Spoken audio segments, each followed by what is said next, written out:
ಮಂಗಳೂರಲ್ಲಿ ಖಾಸಗಿ ಬಸ್ ಮೇಲೆ ಕಲ್ಲು ತೂರಾಟ. ಖಾಸಗಿ ಬಸ್ಗೆ ಕಲ್ಲು ತೂರಿದ ಕಾಂಗ್ರೆಸ್ ಕಾರ್ಯಕರ್ತ.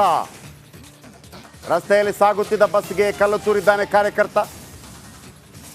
ಕೃತ್ಯ ಎಸಗಿದ ಕಾರ್ಯಕರ್ತರನ್ನ ವಶಕ್ಕೆ ಪಡೆದ ಪೊಲೀಸರು. ಇತ್ತೀಚೆಗೆ ಇದೆಲ್ಲ ಸ್ವಲ್ಪ ಕಡಿಮೆ ಆಗಿತ್ತಪ್ಪ, ಬಸ್ಗಳಿಗೆ ಕಲ್ಲು ತೂರೋದು ಇದೆಲ್ಲ ಕಡಿಮೆ ಆಗಿತ್ತು. ಪ್ರೊಟೆಸ್ಟ್ ಮಾಡೋದು. ಆಮೇಲೆ ನೋಡಿ, ಹಾಂ,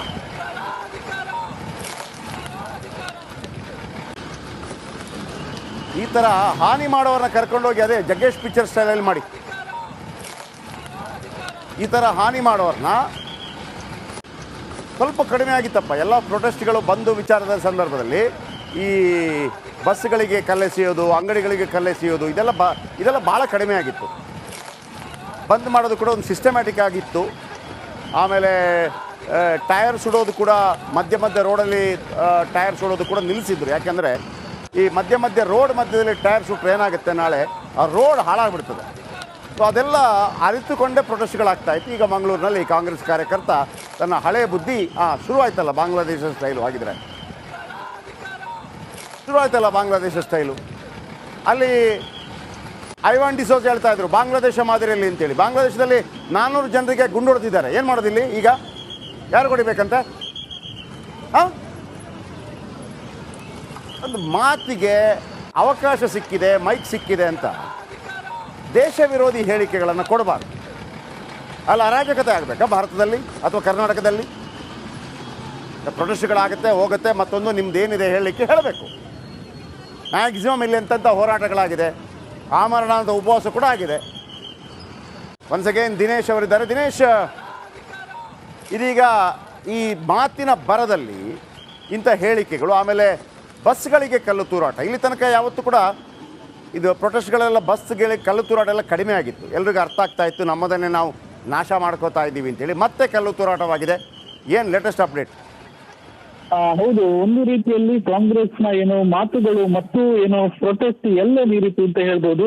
ಯಾಕಂದ್ರೆ ಆರಂಭದಲ್ಲಿ ಸೈಲೆಂಟ್ ಆಗಿ ಪ್ರತಿಭಟನೆ ಸಾಗಿತ್ತು. ಅಂದ್ರೆ ಗುರುನಾರಾಯಣ ವೃತ್ತದಿಂದ MCC ಮುಂಭಾಗದವರೆಗೆ ಕೂಡ ಆರಂಭದಲ್ಲಿ ಸೈಲೆಂಟ್ ಆಗಿ ಪ್ರತಿಭಟನೆ ಆಗಿ ಮತ್ತು ಪ್ರತಿಭಟನಾ ಭಾಷಣ ಕೂಡ ನಡೀತಾ ಇತ್ತು. ಆದ್ರೆ ಏಕಾಏಕಿ ಒಂದಷ್ಟು ಕಾರ್ಯಕರ್ತರು ರಸ್ತೆ ತಡೆಗೆ ಮುಂದಾಗಿರುವಂತದ್ದು. ಅಂದ್ರೆ ಪ್ರಮುಖ ರಸ್ತೆ ಇದು, ಅಂದ್ರೆ MCC ಇಂದ PVS ಸಂಪರ್ಕ ಕಲ್ಪಿಸುವಂತಹ ಪ್ರಮುಖ ರಸ್ತೆ, ನೂರಾರು ವಾಹನಗಳು ಹೋಗ್ತಾ ಇರುವಂತಹ ರಸ್ತೆ ಇದು. ಈ ರಸ್ತೆಯನ್ನು ತಡೆದು ಸಾಕಷ್ಟು ಮಂದಿಗೆ ಇದರಿಂದ ಬಹಳಷ್ಟು ಪ್ರಾಬ್ಲಮ್ ಕೂಡ ಆಗಿರುವಂತದ್ದು. ಪೊಲೀಸರು ಸಾಕಷ್ಟು ಬಾರಿ ಹೇಳಿದ್ರು, ಅಂದ್ರೆ ರಸ್ತೆ ತಡೆದು ಪ್ರತಿಭಟಿಸಬೇಡಿ, ಕೇವಲ ಮುಂಭಾಗದಲ್ಲಿ ಮಾತ್ರ ಪ್ರತಿಭಟಿಸಿ ಅಂತ. ಆದ್ರೂ ಕೂಡ ಕಾಂಗ್ರೆಸ್ ಕಾರ್ಯಕರ್ತರು ಮೇಲಿಂದ ಮೇಲೆ ಪ್ರತಿಭಟನೆಯನ್ನು ರಸ್ತೆ ತಡೆದೇ ಮಾಡಿದ್ರು. ಆರಂಭದಲ್ಲಿ ಒಂದಷ್ಟು ಕಾರ್ಯಕರ್ತರನ್ನು ವಶಕ್ಕೆ ಪಡೆದ್ರು ಕೂಡ ಮತ್ತಷ್ಟು ಕಾರ್ಯಕರ್ತರು, ಅಂದ್ರೆ ಕಾಂಗ್ರೆಸ್ನ ಪ್ರಮುಖ ಮುಖಂಡರಾದಂತಹ ಐವನ್ ಡಿಸೋಜ್ ಮತ್ತು ಮಿಥುನ್ ರೈ ಮತ್ತು ಮುಂತಾದ ಕಾಂಗ್ರೆಸ್ ಕಾರ್ಯಕರ್ತರು ಮತ್ತೆ ರಸ್ತೆ ತಡೆದು ಪ್ರತಿಭಟನೆ ಮಾಡಿರುವಂತದ್ದು. ಈ ವೇಳೆ ಮತ್ತು ಕೂಡ ಅವರನ್ನು ವಶಕ್ಕೆ ಪಡೆದಿರುವಂತದ್ದು. ಈ ವೇಳೆ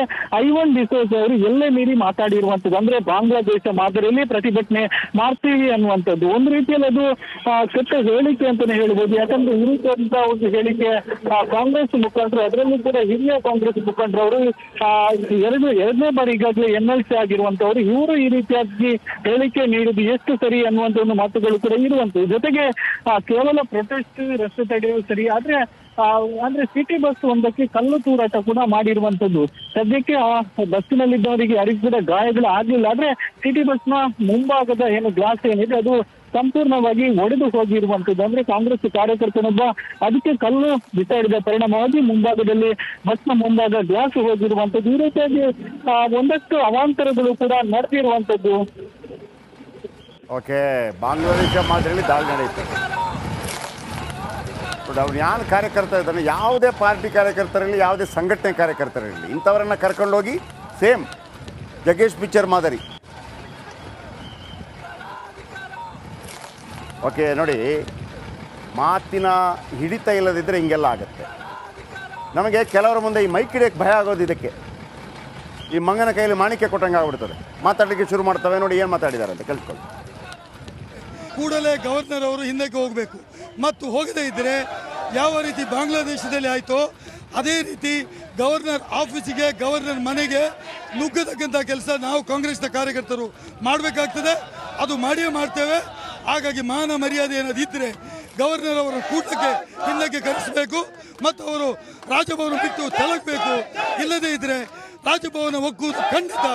ರಾಜಭವನದಲ್ಲಿ ಏನಾದರೂ ಆದರೆ ಅದಕ್ಕೆ ರಾಜ್ಯಪಾಲರು ಮತ್ತು ಕೇಂದ್ರ ಸರ್ಕಾರ ನೇರ ಹೊಣೆ ಅಂತ ಹೇಳುವುದನ್ನು ಈ ಸಂದರ್ಭದಲ್ಲಿ ಹೇಳಲಿಕ್ಕೆ ಬಯಸ್ತಾ ಇದ್ದೇನೆ. ಕೂಡಲೇ ಗವರ್ನರ್ ಅವರು ಹಿಂದಕ್ಕೆ ಹೋಗಬೇಕು ಮತ್ತು ಹೋಗದೇ ಇದ್ದರೆ ಯಾವ ರೀತಿ ಬಾಂಗ್ಲಾದೇಶದಲ್ಲಿ ಆಯಿತೋ ಅದೇ ರೀತಿ ಗವರ್ನರ್ ಆಫೀಸಿಗೆ, ಗವರ್ನರ್ ಮನೆಗೆ ನುಗ್ಗತಕ್ಕಂಥ ಕೆಲಸ ನಾವು ಕಾಂಗ್ರೆಸ್ನ ಕಾರ್ಯಕರ್ತರು ಮಾಡಬೇಕಾಗ್ತದೆ.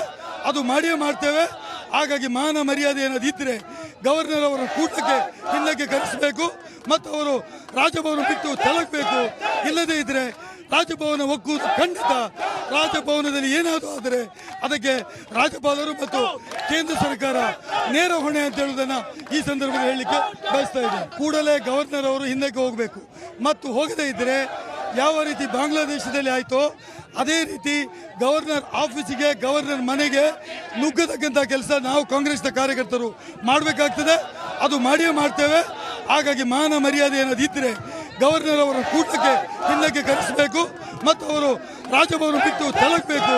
ಇಲ್ಲದೇ ಇದ್ದರೆ ಮಂಗಳೂರಲ್ಲಿ ಖಾಸಗಿ ಬಸ್ ಮೇಲೆ ಕಲ್ಲು ತೂರಾಟ. ಖಾಸಗಿ ಬಸ್ಗೆ ಕಲ್ಲು ತೂರಿದ ಕಾಂಗ್ರೆಸ್ ಕಾರ್ಯಕರ್ತ. ರಸ್ತೆಯಲ್ಲಿ ಸಾಗುತ್ತಿದ್ದ ಬಸ್ಗೆ ಕಲ್ಲು ತೂರಿದ್ದಾನೆ ಕಾರ್ಯಕರ್ತ. ಕೃತ್ಯ ಎಸಗಿದ ಕಾರ್ಯಕರ್ತರನ್ನ ವಶಕ್ಕೆ ಪಡೆದ ಪೊಲೀಸರು. ಇತ್ತೀಚೆಗೆ ಇದೆಲ್ಲ ಸ್ವಲ್ಪ ಕಡಿಮೆ ಆಗಿತ್ತಪ್ಪ. ಬಸ್ಗಳಿಗೆ ಕಲ್ಲು ತೂರೋದು ಇದೆಲ್ಲ ಕಡಿಮೆ ಆಗಿತ್ತು. ಪ್ರೊಟೆಸ್ಟ್ ಮಾಡೋದು. ಆಮೇಲೆ ನೋಡಿ, ಹಾಂ,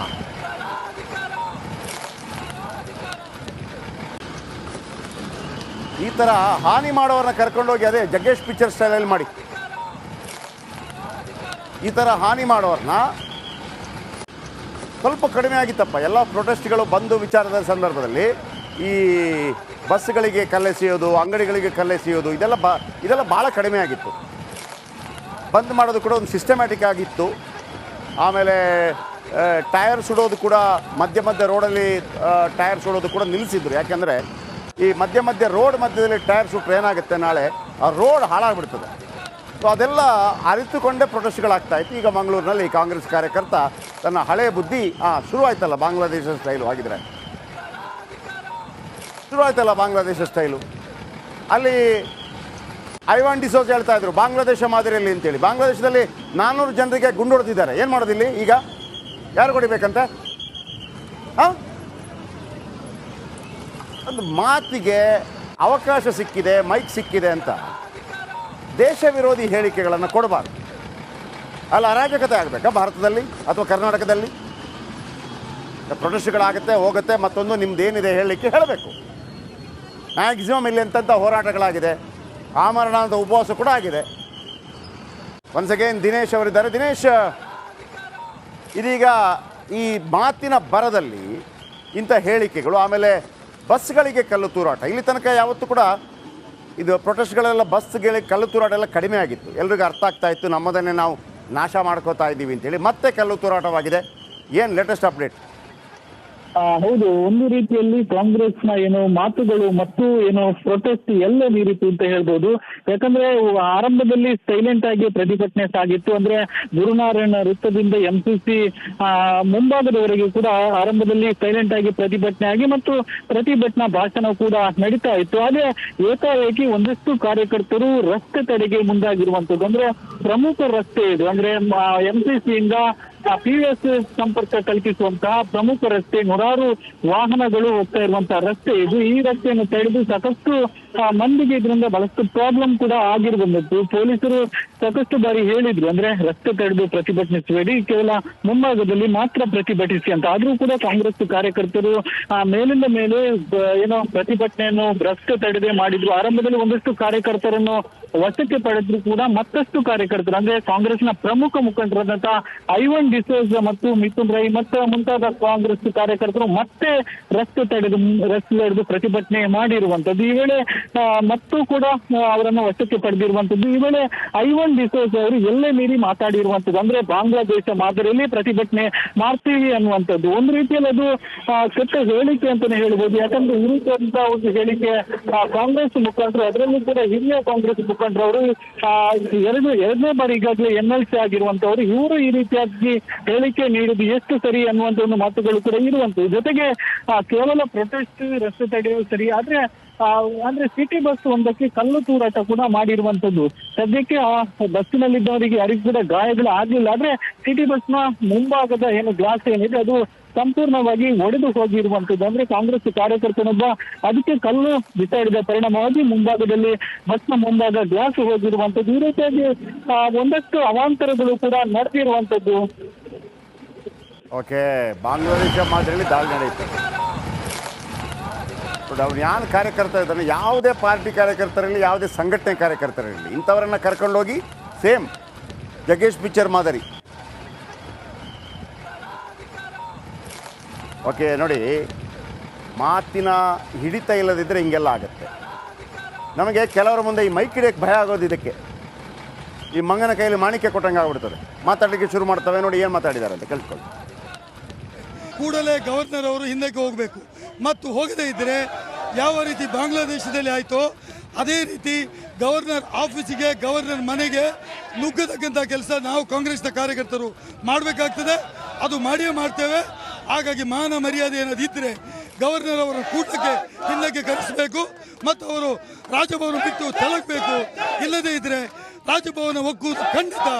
ರಾಜಭವನದಲ್ಲಿ ಏನಾದರೂ ಆದರೆ ಅದಕ್ಕೆ ರಾಜ್ಯಪಾಲರು ಮತ್ತು ಕೇಂದ್ರ ಸರ್ಕಾರ ನೇರ ಹೊಣೆ ಅಂತ ಹೇಳುವುದನ್ನು ಈ ಸಂದರ್ಭದಲ್ಲಿ ಹೇಳಲಿಕ್ಕೆ ಬಯಸ್ತಾ ಇದ್ದೇನೆ. ಕೂಡಲೇ ಗವರ್ನರ್ ಅವರು ಹಿಂದಕ್ಕೆ ಹೋಗಬೇಕು ಮತ್ತು ಹೋಗದೇ ಇದ್ದರೆ ಯಾವ ರೀತಿ ಬಾಂಗ್ಲಾದೇಶದಲ್ಲಿ ಆಯಿತೋ ಅದೇ ರೀತಿ ಗವರ್ನರ್ ಆಫೀಸಿಗೆ, ಗವರ್ನರ್ ಮನೆಗೆ ನುಗ್ಗತಕ್ಕಂಥ ಕೆಲಸ ನಾವು ಕಾಂಗ್ರೆಸ್ನ ಕಾರ್ಯಕರ್ತರು ಮಾಡಬೇಕಾಗ್ತದೆ. ಅದು ಮಾಡಿಯೇ ಮಾಡ್ತೇವೆ. ಹಾಗಾಗಿ ಮಾನ ಮರ್ಯಾದೆ ಏನಾದಿದ್ದರೆ ಗವರ್ನರ್ ಅವರ ಕೂಟಕ್ಕೆ ಹಿಂದಕ್ಕೆ ಕರೆಸಬೇಕು ಮತ್ತು ಅವರು ರಾಜಭವನ ಬಿಟ್ಟು ತೊಲಗಬೇಕು. ಇಲ್ಲದೇ ಇದ್ದರೆ ರಾಜಭವನ ಒಗ್ಗುವುದು ಖಂಡಿತ. ರಾಜಭವನದಲ್ಲಿ ಏನಾದರೂ ಆದರೆ ಅದಕ್ಕೆ ರಾಜ್ಯಪಾಲರು ಮತ್ತು ಕೇಂದ್ರ ಸರ್ಕಾರ ನೇರ ಹೊಣೆ ಅಂತ ಹೇಳುವುದನ್ನು ಈ ಸಂದರ್ಭದಲ್ಲಿ ಹೇಳಲಿಕ್ಕೆ ಬಯಸ್ತಾ ಇದ್ದೇನೆ. ಕೂಡಲೇ ಗವರ್ನರ್ ಅವರು ಹಿಂದಕ್ಕೆ ಹೋಗಬೇಕು ಮತ್ತು ಹೋಗದೇ ಇದ್ದರೆ ಯಾವ ರೀತಿ ಬಾಂಗ್ಲಾದೇಶದಲ್ಲಿ ಆಯಿತೋ ಅದೇ ರೀತಿ ಗವರ್ನರ್ ಆಫೀಸಿಗೆ, ಗವರ್ನರ್ ಮನೆಗೆ ನುಗ್ಗತಕ್ಕಂಥ ಕೆಲಸ ನಾವು ಕಾಂಗ್ರೆಸ್ನ ಕಾರ್ಯಕರ್ತರು ಮಾಡಬೇಕಾಗ್ತದೆ. ಅದು ಮಾಡಿಯೇ ಮಾಡ್ತೇವೆ. ಹಾಗಾಗಿ ಮಾನ ಮರ್ಯಾದೆ ಏನಾದಿದ್ದರೆ ಗವರ್ನರ್ ಅವರ ಕೂಟಕ್ಕೆ ಹಿಂದಕ್ಕೆ ಕರೆಸಬೇಕು ಮತ್ತು ಅವರು ರಾಜಭವನ ಬಿಟ್ಟು ತೊಲಗಬೇಕು. ಇಲ್ಲದೇ ಇದ್ದರೆ